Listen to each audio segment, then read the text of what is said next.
After hours. We got about 3 minutes left here in the fourth quarter, but we figured we get started early here with Shane, Scoop, and Brandon. How are you guys doing on this fine Thursday night? Doing all right, boss. How about you? Good stuff. Boss, Wow. I guess. I We're using guess. loss. I don't know. You're the one who introduces us and closes it down, so I guess it's you. But Yeah. Yeah, not Yes. wrong. Today is really special. Obviously, we're going to be talking about Commanders and Packers. And of course, Brandon and Scoop will do our traditional remembrance of 9/11. So let's get to the game first. Shane, I'll start with you. Brandon and Scoop and myself on Sunday talked a lot about how good this Packers team is with Micah Parsons and how much he's helping elevate this Packers roster. What are you noticing? yeah, I mean, it's this was already a really good defense last year. I mean, not really good, but it was top of the pack. No pun intended. Wow, why did that happen? Anyways, um, but because when you look at them last year, I mean, they really had a solid back seven, and then they still do now, obviously. It's just the thing that they were missing was really a consistent edge rush. I mean, they had the guys in the middle, but it was kind of the on the outside there, and I mean Parsons, at least for now, gets you that.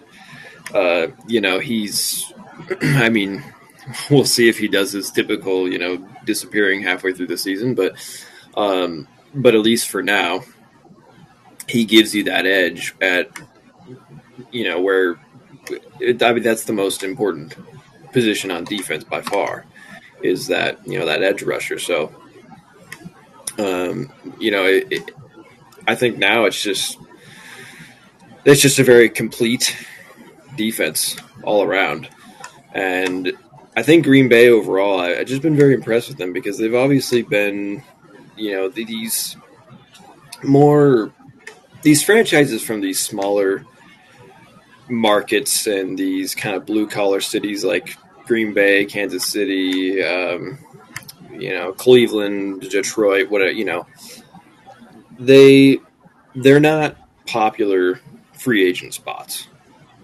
Just because I mean, you think about the NFL, it's mostly guys in their early mid 20s. They don't, they want to go live in Miami or LA. They don't want to go live in Green Bay, Wisconsin, which I personally I wouldn't mind it, but hey, that's me. Um, so either way, so that these are teams that really have to build through the draft and build their team up that way. And Green Bay has done that for a long time, but the last couple of years they've really been aggressive at getting free agents. I mean, now we're seeing guys like Josh Jacobs, which I mean, like 10 years ago, a star running back like Josh Jacobs, I never would have imagined signing in Green Bay for his second contract. So him, Xavier McKinney, getting him from New York. Now Micah Parsons, obviously, it's stuff like that. It's just they build this team and then they just kind of fill in these pieces with guys like those. Yeah, And definitely. now we're seeing the full effects of it. So yeah. Yeah. Scoop, do you have anything to add more from what Shane said and what we talked about on Sunday? I first of all, I obviously very much agree with a lot of what Shane said. I think also, some of it I think I also said on Sunday with regard to this being a team that kind of has harkened back to a little bit of what the NFL and I think a lot of sports used to be before it was a lot of big player movement, a lot of trades and free agents. I mean, even as recently as a few years ago, we weren't seeing a lot of trades in the NFL. If there was movement, it was mostly free agency. The big trading usually, or kind of really the furthest back I could think of for like the way that we see it now, I think was the Detroit Rams trade is kind of like the one that really I think started a lot of it. or maybe the Odell trade, or things like that. But it's really only been the last 5 or so years that we've seen a lot of major trades happening, of which this certainly qualifies. But yeah, to Green Bay's credit, I mean, a lot of people were looking at Jordan Love, and it was like, is this guy ever going to even see an NFL field? They thought that a lot of people thought that they wasted that first round pick, and one thing or another. But Green Bay just seems to be a team that, even when they make moves that get criticized, more often than not, at least it seems, Gutekunst and company seem to get it right. And I think this was a really exciting opportunity for them to. I don't even want to say put themselves back on the map necessarily, because I don't think they were ever off the map, but to show that even if it's not the way that they typically play, they should be considered formidable at times on the way things are now as well, which, in my opinion, makes them even more of a dangerous organization going forward. Yeah, and Brandon, this looks like one of the most complete rosters in the NFL, at least maybe the most complete we've seen so far through 1 week and Thursday night.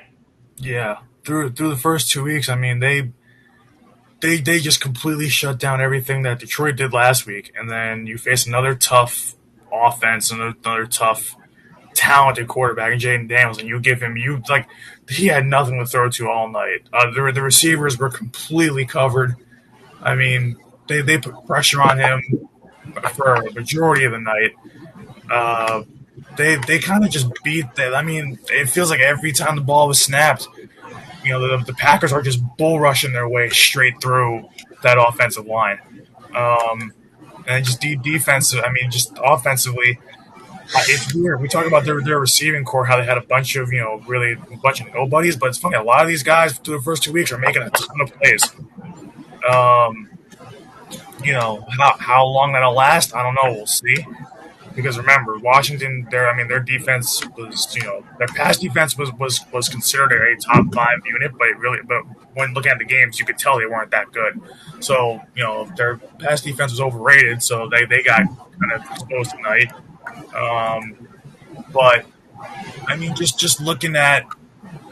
I mean, what, this is the second straight week now that Green Bay has put up 27 points. So, that's usually, in most cases, when you're putting up close to 30 a week, you're going to win a lot of football games. So, I mean, they have 2 tight ends that can catch the ball at will, and Tucker Kraft killed my fantasy team tonight. He's not on my fantasy team, obviously, but he went against it and just murdered my fantasy team. But get yourself some Kraft mac and cheese, baby. But having a star like Micah Parsons, look at this. Here we go. There's another big stat. They just showed it. First time allowing under 250 yards in first 2 games since 1995 for that Packers defense. Amazing. I mean, they're just absolutely like. The first 2 weeks. I mean, here's the thing: we said last year through the first 2 weeks, the Saints were the best team in football because they steamrolled the competition and they scored 40 points a week. It just fell apart. So with this, the only thing I can say so far that I'm really impressed by is it's not even Toyota-thon yet, and Jordan Love is smoking hot out there. But here we go. That's another thing too. The Packers had a short week, and usually on a short week, both teams look sluggish. But the Packers look like they didn't miss a beat in this game. This is just.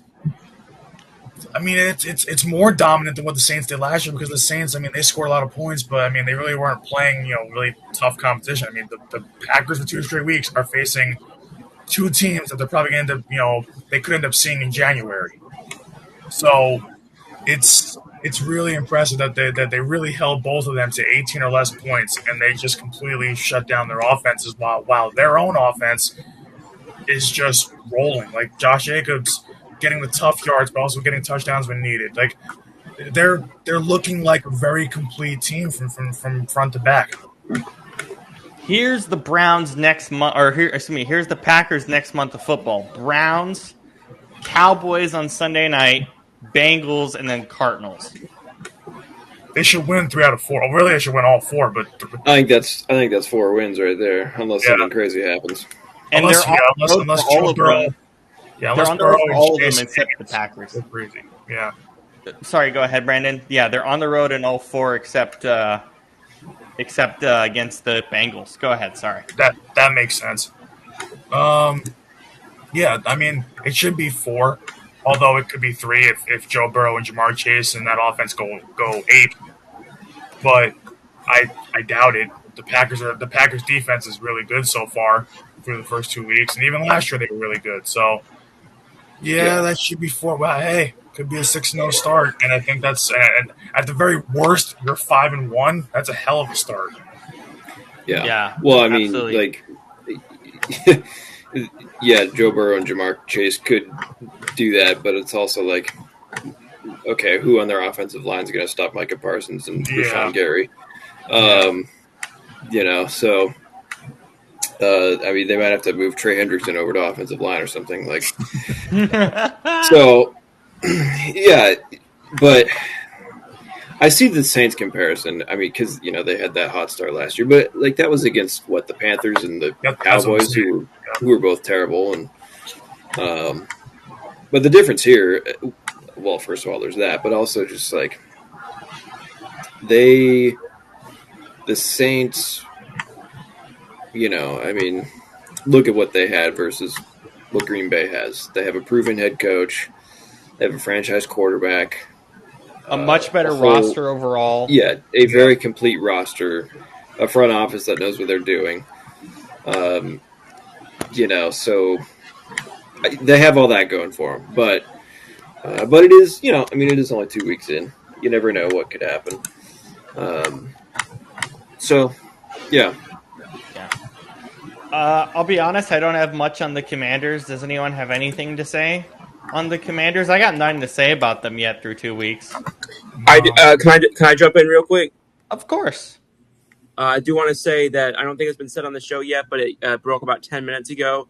The Commanders have confirmed it's an Achilles injury for help me out here, Austin Eckler. For Eckler? Yeah, yikes. More Bill, I guess. But yeah, that's all I got for the Commanders. Not much through 2 weeks. Is it just me, or it's like, are they really struggling, or they have not, or they haven't opened up the playbook yet? I think it's the second one. I think the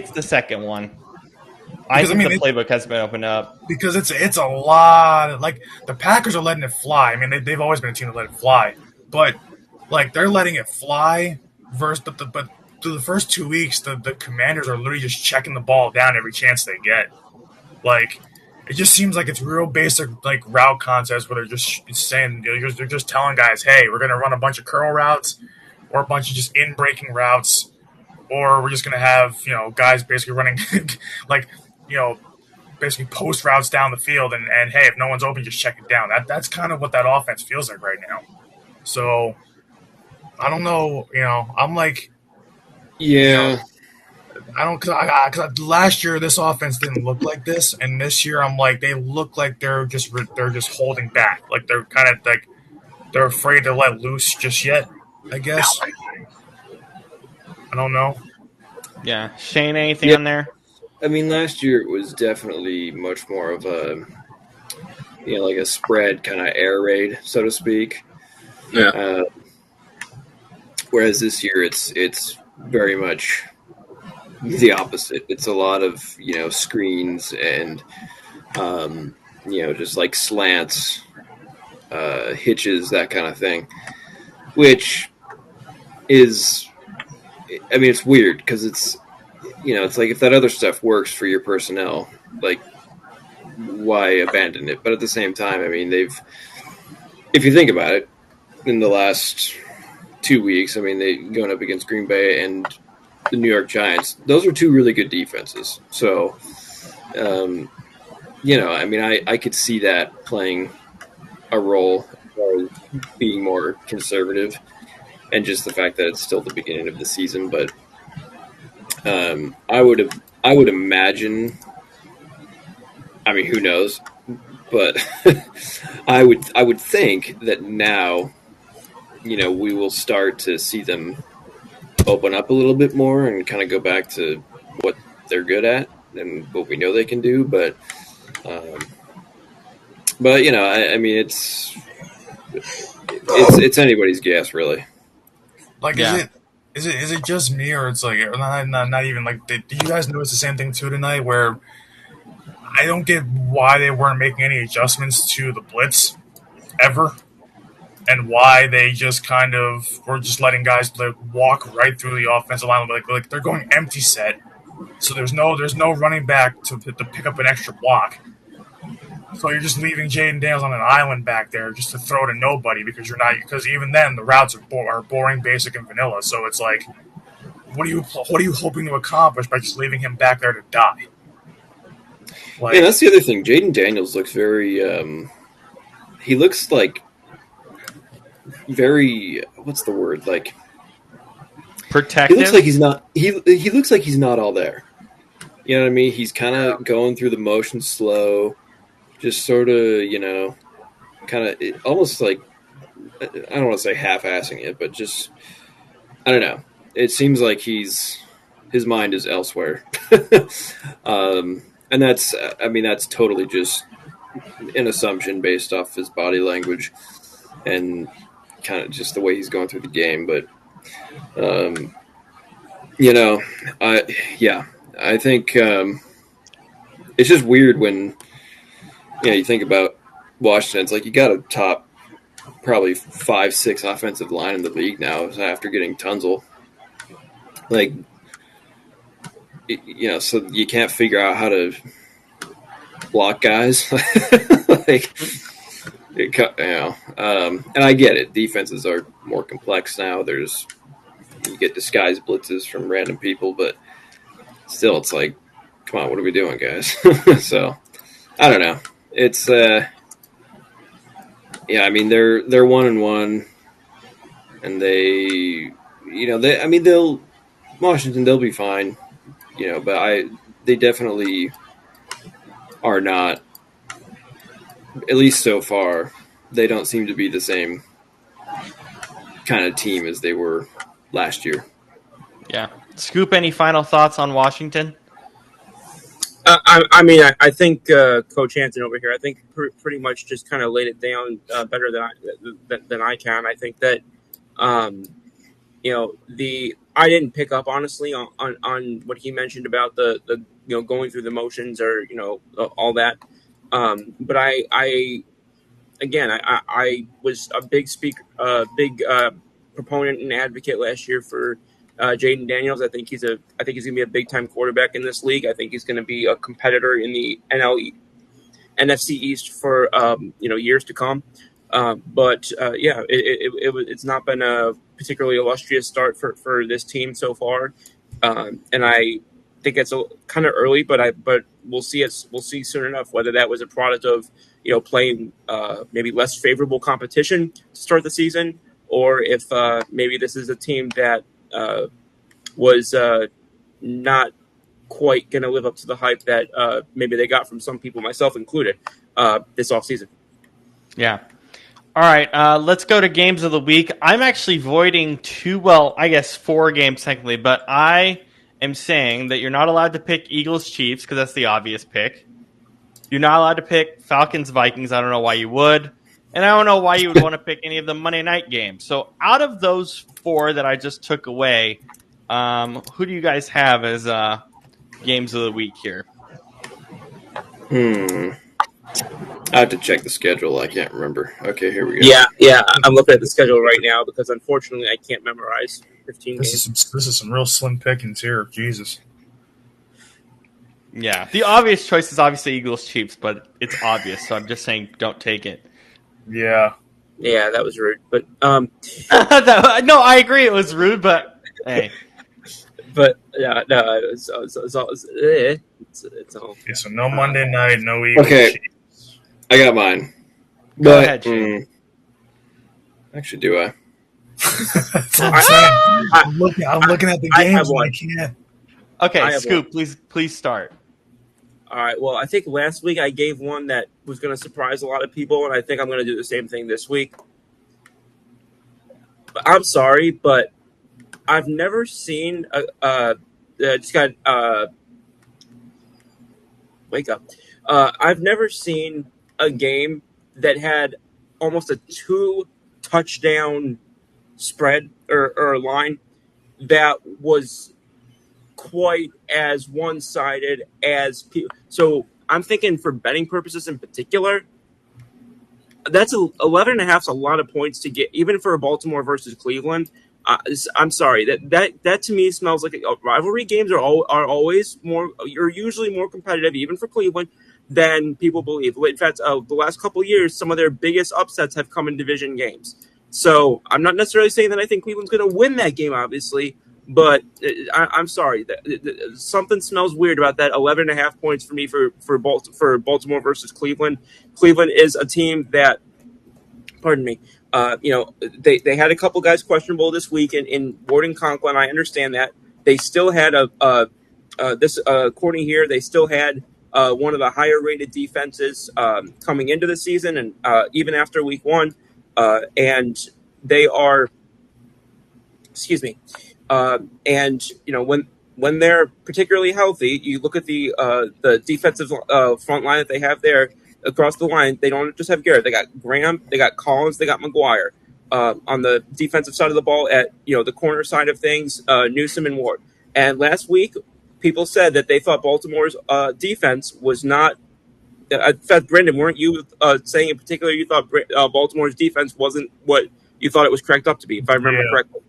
Yeah.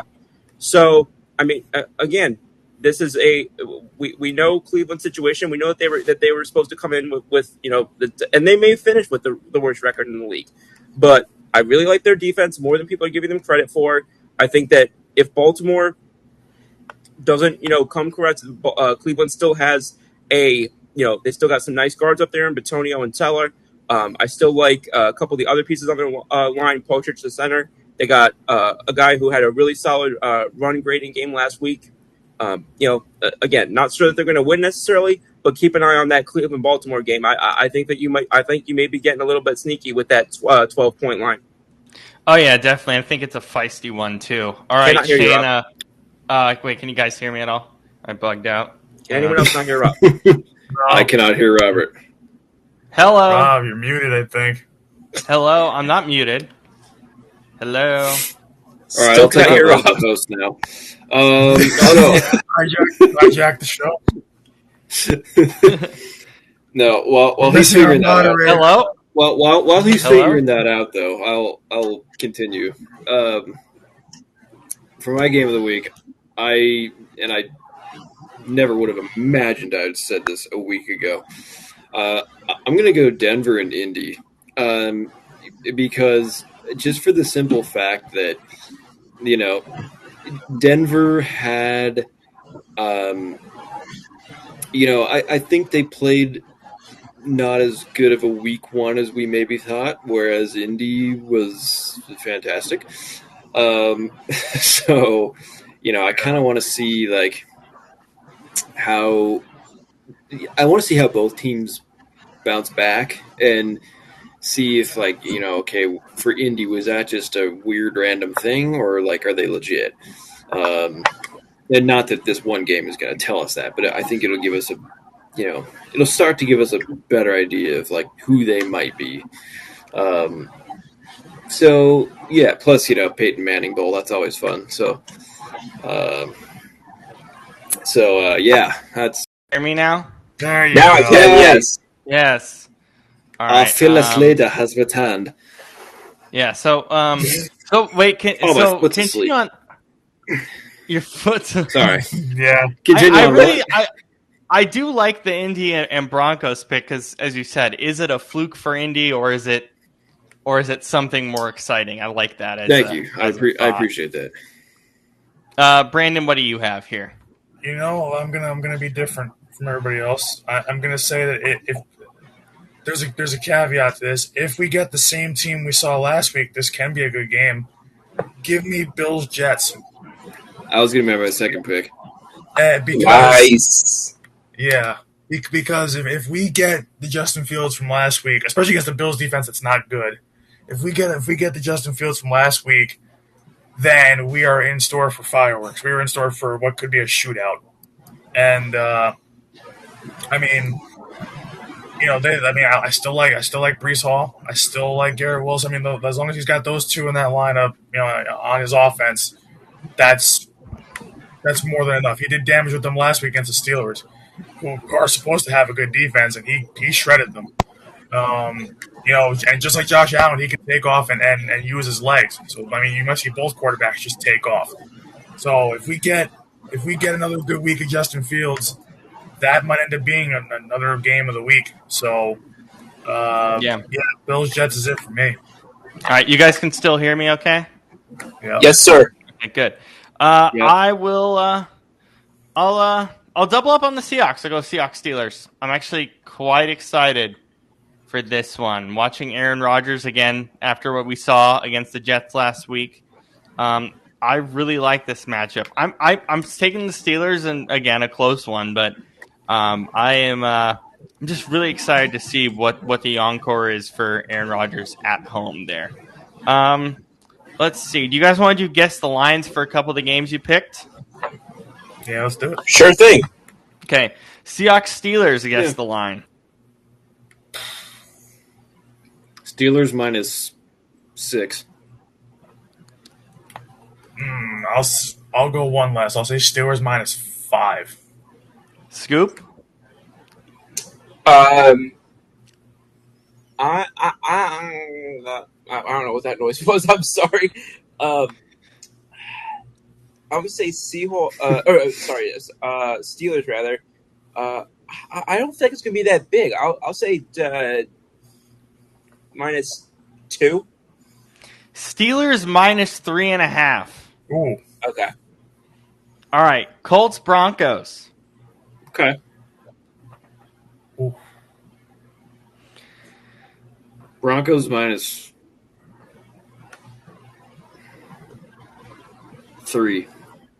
Yeah, I was gonna say that's really close. I'm gonna go one less again. Broncos -2. Scoop? I'm even gonna go less than that. Give me Broncos minus. I'll shave a half. Broncos -1.5. Ding, ding, ding. 1.5. Wow. There we go.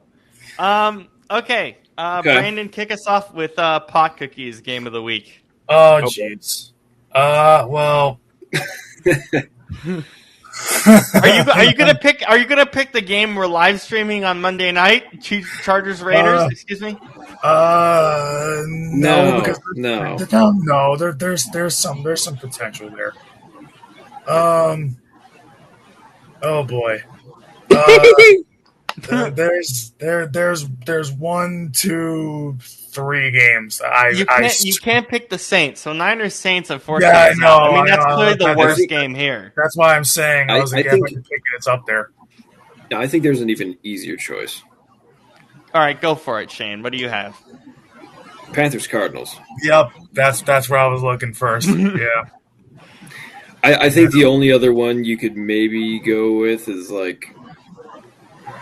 I guess New York, Dallas, but at least that's a divisional game, so I don't know. It has. What about Pats Dolphins? Yeah. I don't think that's going to be a bad game. I actually don't. The more I think about it, Yeah. I have a question for you all though. Yeah. Who are you taking in that game? Who'd you guys pick? I picked the Patriots. Probably, yeah. Crap! I didn't put in my Lickum. No, dang it! It's fine. It's fine. You can still just pick the keep rest of the putting games one- this week. You just you can't can pick still tonight. the rest of the games. Okay. I'm taking the Finns, but not very confidently. I'll just say that. Yeah. I could see it Yeah, going either way. I have no confidence in that. Scoop, what do you have for pot cookies? For pot cookies, some people may find this game interesting, and fine. That's fine, obviously, but I just don't. I look at the Jaguars. My God, the Jaguars. The I am Jags. so sorry. Bengals Jaguars game. Oh my gosh! I promise I haven't taken any pot cookies today. But yeah, the Bengals Jaguars game. I just again, not a fan of that Bengals team. Jaguars, I still need to see, more into the season. And I look at that game, and the other thing too is that there are several games on here that actively compel me for some reason. And other than if I want to watch Travis Hunter, which I'm not saying that's a nothing burger, but other than that, I don't really see what draws me to watch this game in particular if I don't have a rooting interest. I think that's fair. Brandon, what are you taking? I like just like Shane. It's Panthers cards. I look at that game and I'm like, well, the Cardinals. I mean, listen, they won last week, but they look terrible while doing it. And then the Panthers are the Panthers, and there's nothing there that like. I mean, like I said, the Panthers gave away, their best receiver back to where he's going to finish his career. So they gave away Adam Thielen. I don't like anything they've got there at this point. I don't like anything really the Cardinals have except for Trey McBride. So honestly, I'm only watching that game because Trey McBride's my fantasy tight end. So other than that, I do not care. That game is not I'm like Mike Tomlin. We do not care. I don't about that game. I'll go another week of taking the primetime game. I'll take Falcons Vikings. I kind of don't care about this, especially on national TV. If this was sorry, I for some reason thought it was said that was a game we couldn't pick. So my bad. No. You could pick it for pot cookies. Just not game of the week, I think. Just not game of the week. My bad. No, that's fine. I mean, I'll take it for the both of us, Scoop. This is a pretty bad primetime. The only thing is, if this was a 10 or 1 o'clock or 1 or 4 on the East Coast, I'd be fine. But the fact that this is a primetime game, I think more than likely we're going to start early on Sunday because I don't care. This this is not a fun primetime game, at all. It's just not. And then looking ahead to next Sunday night, it's not much better. It's Chiefs-Giants next Sunday night. So, so it doesn't get better for Sunday Night Football. Chiefs, Giants. Oh my God!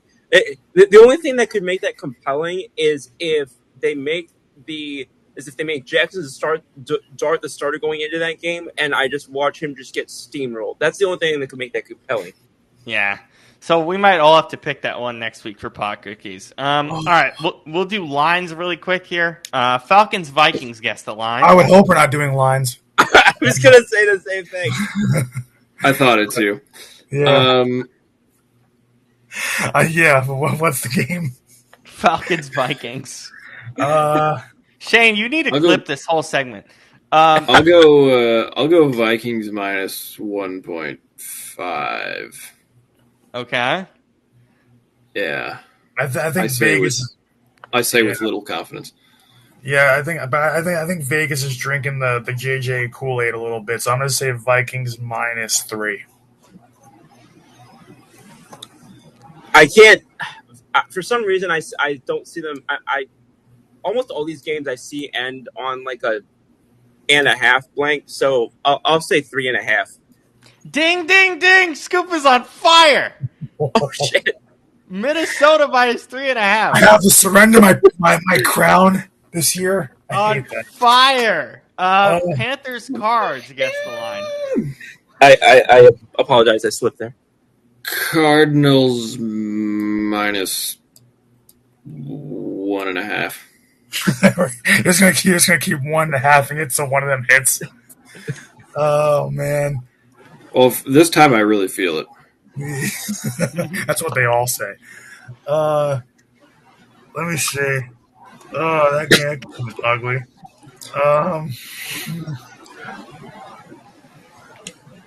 I mean, because the Cardinals are at home, so they automatically get a little bit of an advantage, and the Panthers are kind of bad. You know what? I'm going to say it again. I'll say Cardinals minus 3. I'll say minus 3 again. Scoop? I hate to say it because I am a Bryce Young fan as a Bama fan, but I'm not seeing the reason to give the Panthers a lot of faith against the Cardinals in Arizona as much as I hate the Cardinals. Give me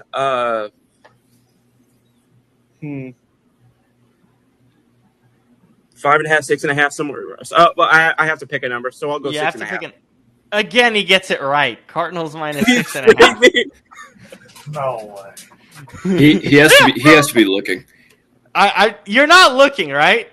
No. It doesn't. I don't think he is. Wait, No, of course I'm not. I realize this doesn't do anything. I'm sorry. Here, can No, share my I don't screen? think. I don't think you're my looking. God. No, I'm I'm sure I'm, it's I'm, three jo- Three I'm in a joking. row. I'm That's a joking. record. All right, let's. Yeah, Let's. Even I never did that. I mean, there was weeks where I got like 4 like at one time, but never never 3 in a row. Let's do God. Patriots Dolphins. Scoop, you guess first. Yeah, I guess go first. Patriots Dolphins. Okay. I don't know. Call it a field goal, like 2.5. Okay, Brandon. I'm always in the middle. Okay. Wait. Scoop, 2.5 in favor of who? Oh, sorry. I should have made that clear. Give me the teams again. No, I've short term. Patriots Pats, Dolphins. Patriots. No. Then yeah. Dolphins. Yeah. Okay. I'm gonna go kind of low. I'll say that's such an ugly game. It really is. Oh Jesus, I'm not happy about it. But Dolphins minus 2.5. Okay. Or you know what? No, because Scoop picked that. I'm No, not. I I'm didn't. not. I said. Didn't I say 1.5? You said 2.5. 2.5. I did. Oh, okay. 2.5. My bad. You know what? I'll go a half less. I'll say Dolphins minus 2. I'll say Okay. Patriots minus 3. Oh my God. Dolphins minus 1.5. You know what's funny? I was thinking it, but I'm like, okay. I'm like, there's no way it's gonna be 1.5. I'm like, maybe 2.5. Oh, man. All right, let's finish up with Jaguars and Bengals. Can I say my prayers first so I can get one? Please, because last week I did get one. I think 1 or 2 right. This so far, if this is the last one, I've got This none is of the them last right. one. Oh my God. Would you say I'm gonna what game is it? Jags and Bengals. I'm going to say Bengals minus 2. Oh please, God. Can I go last on this one? Yeah, Scoop, go ahead. I'm gonna recuse myself from this one. When I looked up for Pot Cookie's game of the week, I saw the line, so I don't want to Okay, be on fine. there. Oh, thank God, there's a chance.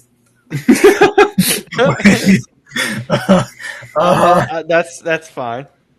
I'll go a little higher because I think Vegas loves Burrow and Chase and Higgins and Brown and all them.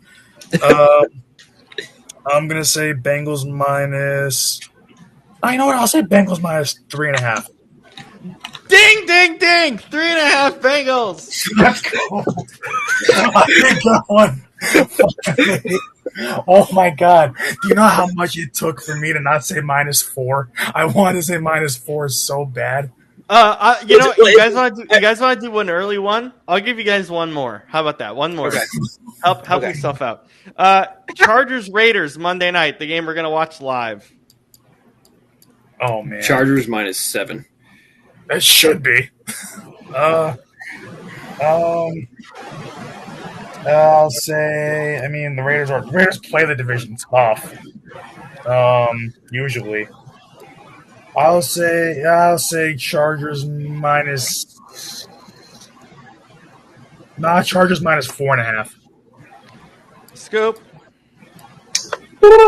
Let me think. I do think Chargers win, but like it was said, the Raiders play the division tough, and they're playing at home. 4.5 is a little much for me. All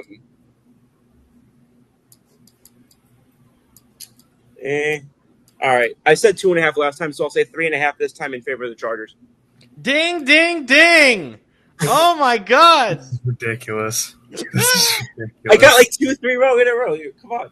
No, you got Okay. one. You're like 5 of the last This 6. is the best record of ever. Yeah, Scoop's Damn. cheating. Anyways, so He's not. He recused himself for one of them. I don't know why I keep doing this. I swear to God, ask me the Bills Jets line. I just saw it come across my screen. Please, ask me the Bills Jets line. I just saw Can we it. not do Bills Jets? No, but I can excuse myself from that one if you guys want to do that one. Oh Jesus! Yeah, Bills Jets fine. Bills Scoop, what do you minus. think? Oh, Yeah, Scoop or Shane, go ahead. Fine, I go was ahead. gonna say Bills minus 6.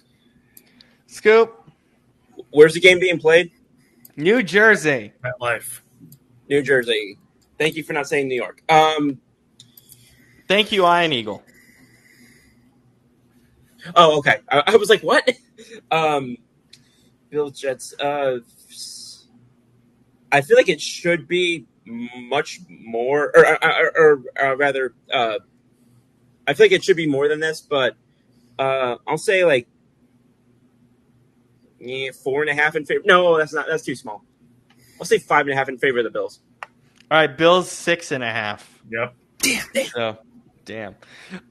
Okay, so as we like to do every time around this week, this is the first time we've done the show on the exact day, remembering 9/11. Brandon, you always the floor starts to you as it always does. So please go ahead and say your words here, remembering 9/11 for our post-credit scene today.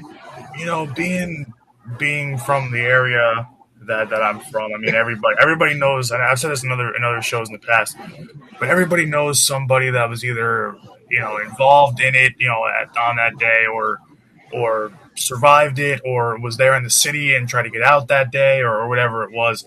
But it's my grandfather, he tells me the story every year. He wasn't too close to it, but he was close enough to where he said he was doing a moving job in Brooklyn that day, and I mean all 5 boroughs just shut down, obviously, but he was doing a moving job in Brooklyn that day, and as they were finishing up the job, or I think close to the end of it, someone said, hey, one of the towers just got hit by a plane.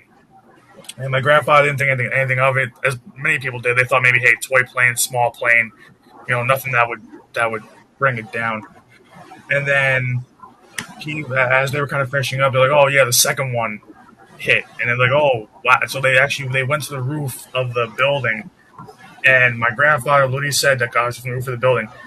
He said he saw the second tower fall. You could actually see the second tower fall, and it was just poof, up in smoke. He's like, nothing but smoke in the air, and then after that point, it was just a mad scramble to try to get out of the city because no one knew what was going on. But when it comes to that day, it's obviously the 4 of us, we were only toddlers, newborns, infants, super young. And so it's like we don't have any recollection of it. But when you live in this area, I mean, you saw Adam put it in the chat that we can see across the Hudson River to where the Twin Towers were, right out of our backyard. So yeah, see the beams of light, which it was such an incredible view that Adam sent us. Yeah, and you can see it even when I'm at work and I'm down in the meadows, down in Lyndhurst. You can literally it shines so bright. You can see both beams in the air as I'm working at night, and it's a nice touch that they do that every year for a whole week. They light up the sky for that, and but it's every time. It's like every year that we talk about this, it's just it doesn't get any easier, and it's so hard to fathom that something like that could happen. I mean, anywhere, but in the U.S. and then especially so close to home, like literally 20 minutes from my house, pretty much. And it's just like it's a somber feeling even going into the city if you're near the ground zero and you're near the memorial and you kind of, or even get the observation deck and you look out and you can see the city from the observation deck, like all these different things that they do to memorialize it, to kind of build back stronger. They but you almost it almost feels surreal. Like you can really feel a somber feeling when you're there. And even at the memorial over there, walking through the exhibits and seeing the piece of clothing that they were able to recover and put in the exhibits from firefighters and police officers that lost their lives that day. And there's one room in particular. I told Scoop about this on our pod earlier, but there was one room in particular where you could walk in. It was almost like a bunch of video boards and kind of like little like a podium plaque things that you could read. But there's a lot of video boards, and you could see.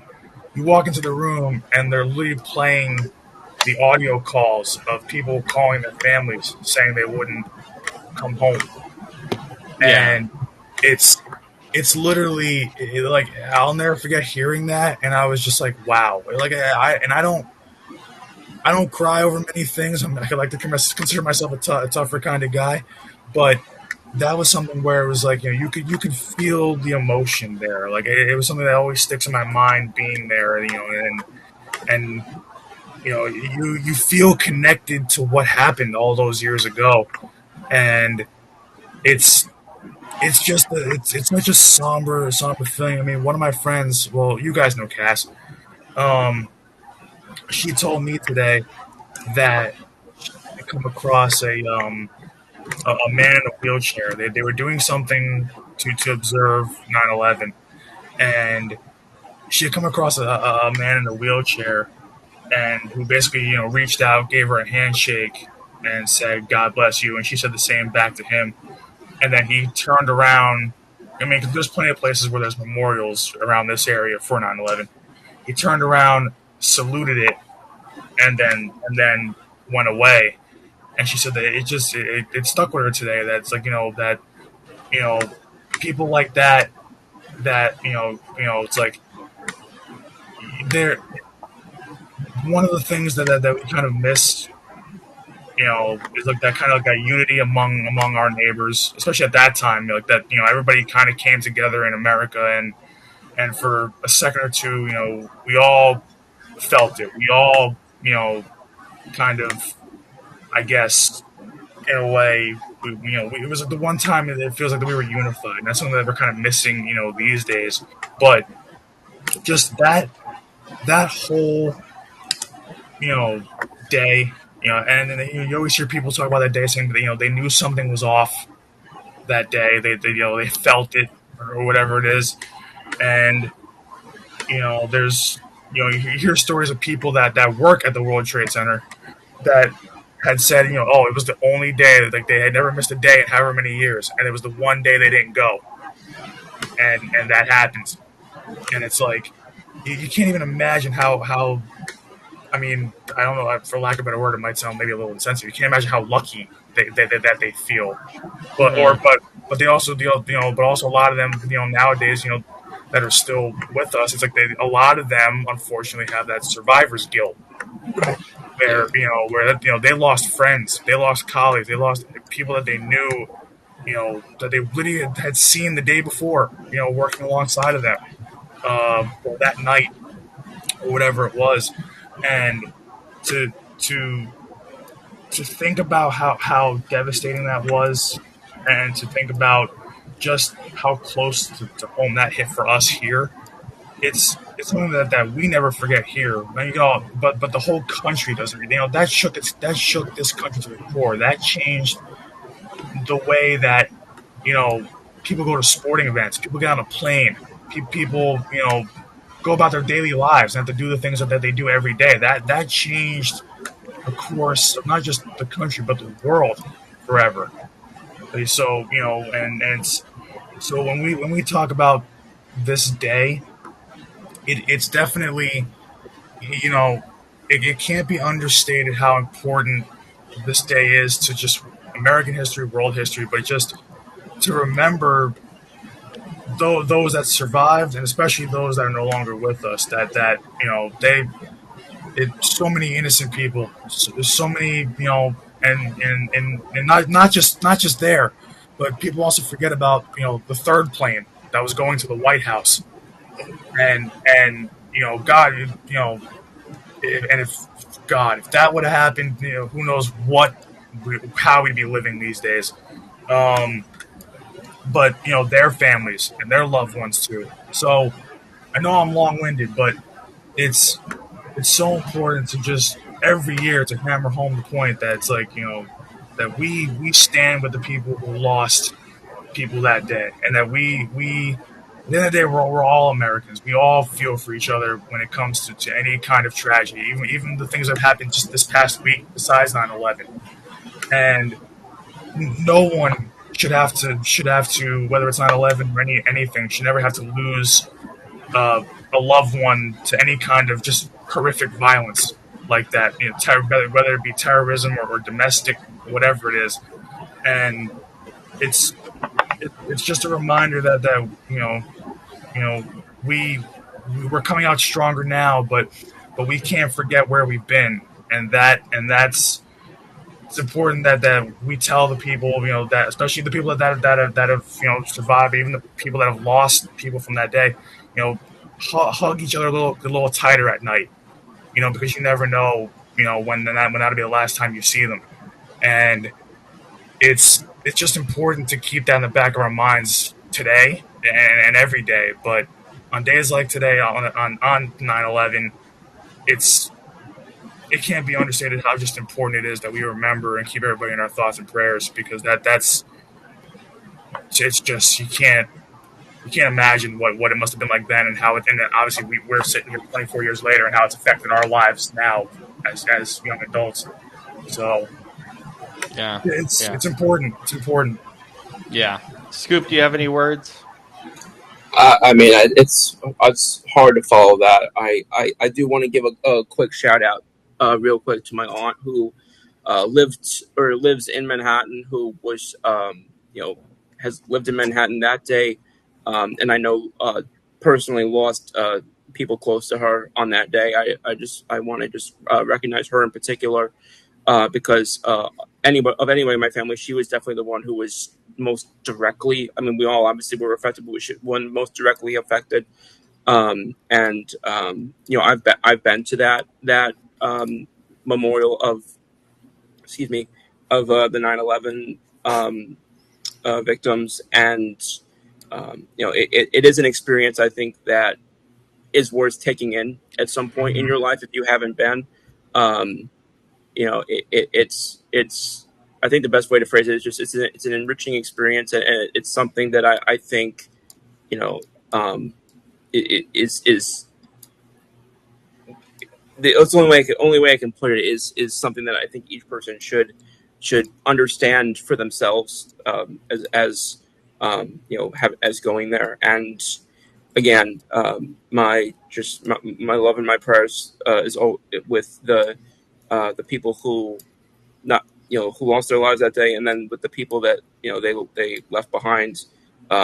It was the way it was captured, it's captured really well, honestly, in media, in songs like "Where Were You When the World Stopped Turning" by Alan Jackson, and other songs like it's. And I mentioned that in particular just to say that I think that some of the ways it has been really, because we say never forget, but I think that the ways it's been captured in history, um, so that so we really don't forget, is particularly powerful and moving and impactful as well. So I also want to acknowledge the people who have been able to try and do that. As somebody who has not only read and heard the things that we're talking about with the clips of the survivors, but I've also heard the audio from some of the hijackers. I've heard audio Mhm. from Mo Atta, who was like the main ringleader of everything. I know a lot of the attention goes to Osama bin Laden, but Mo Atta was kind of considered the ringleader of those attacks. I've heard his on the and which the last words that most of those people heard, and it's uncomfortable, but it should be uncomfortable, because no discomfort that we can hear in trying to learn and understand these things pales in comparison to what those families had to deal with that day and have had to deal with ever since. Yeah, definitely. Shane, do you have any words? Yeah, I mean, it's definitely the impact from that day is definitely strongest, in the tri-state area. But it still was something that, kind of rang out into the rest of the country and even the rest of the world. Particularly in, the Western countries and whatnot. Even all the way out here in Washington, it's, my mom told me that, she heard about it on the news, and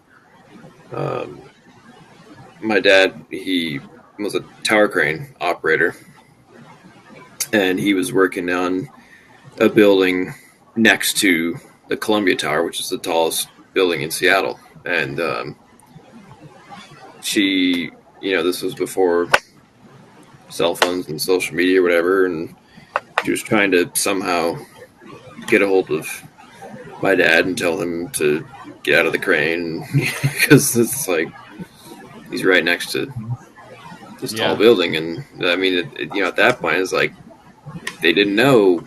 I mean, it's like, okay, the Twin Towers have been a target, so it was the, one crashed into the Pentagon, and there was also the fourth plane that crashed into the field in Pennsylvania. Yeah. So, I mean, like, nobody knew just how far it would go. Thankfully it wasn't any more than that, but still, I mean, that was just, it was still too much as is. And it's just the fear that it caused around the country and around the world, really. And then also the resiliency that it showed, how people can, in our darkest moments, lift each other up, rally around each other.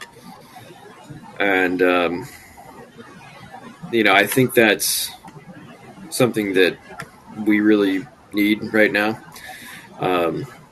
Not that I am suggesting we need an event like this, absolutely not, but it's just that kind of unity, that sense of being together that we felt at that moment. And and I mean, especially this week has just felt very very dark, very tense, between today, obviously, and then yesterday, of course, with the Charlie Kirk being killed, and the school shooting in Colorado, and someone, I think it was either this morning or last night, was beheaded in Dallas. It's just like, what is going on? I didn't even know that. Yeah. Well, yeah. I mean, that's the thing, because there's just been so many. That's what's so sad, is there's so much of it you sometimes can't keep up. Yeah. Awful.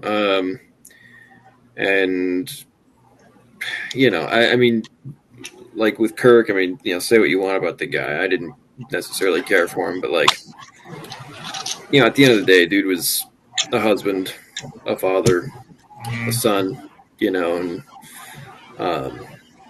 having all those hundreds of or thousands of people that were there to, I don't know if you guys saw the video, but I didn't mean to see it. It just, Yeah. I did see it, unfortunately. Yeah, I mean, it's awful.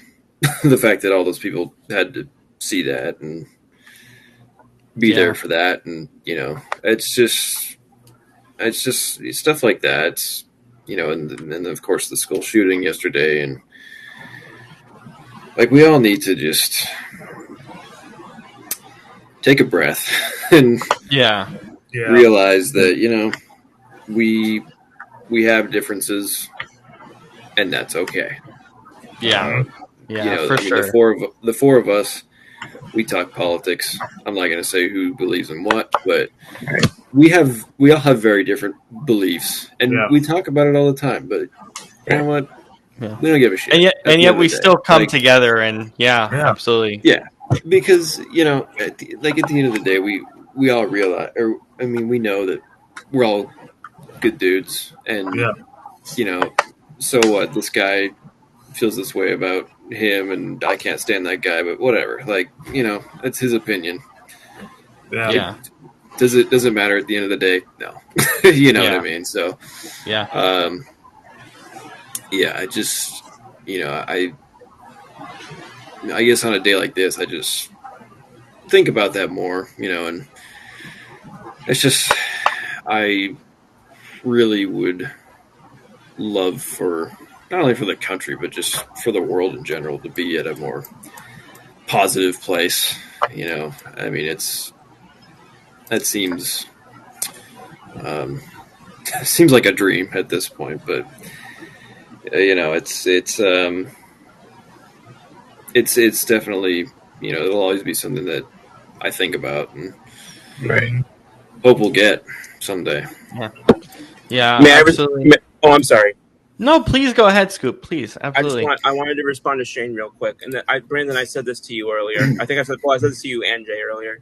Yeah. But I think back to. I mean, obviously, I don't remember it firsthand, but I know of, in the aftermath of what happened on 9/11. We know about the Yankee Mets games and the President Bush throwing out the first pitch, and Derek Jeter saying, "Don't bounce it, they'll boo you." And the way that things were able to act as unifiers, many of two of the main ones being sports and music and things of that nature that continue to still try and act as some of those same things today.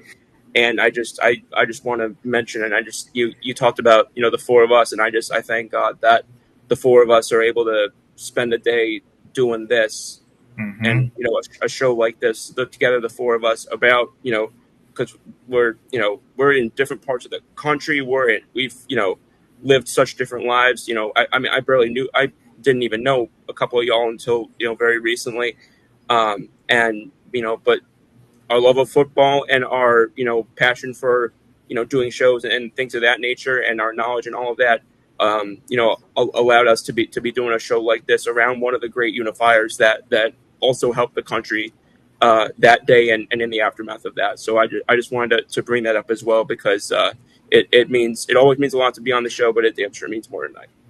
Oh yeah, absolutely. Amen And to thank that, you all brother. and thank you all for your kind words. This is something that we try to do, or not even try. We make sure we do every year. I think this is the first time we've done it on the day.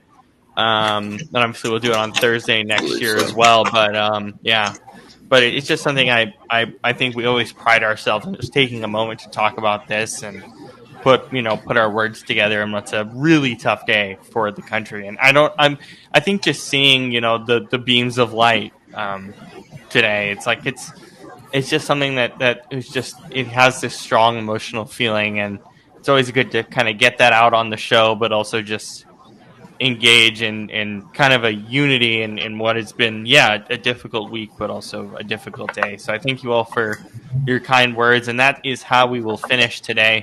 For Brandon, Scoop, Shane, and myself, we will see you back here on Sunday night after Sunday Night Football. As always, we'll see you all then. Take care, everybody. Take care, Night, everybody. y'all. God bless.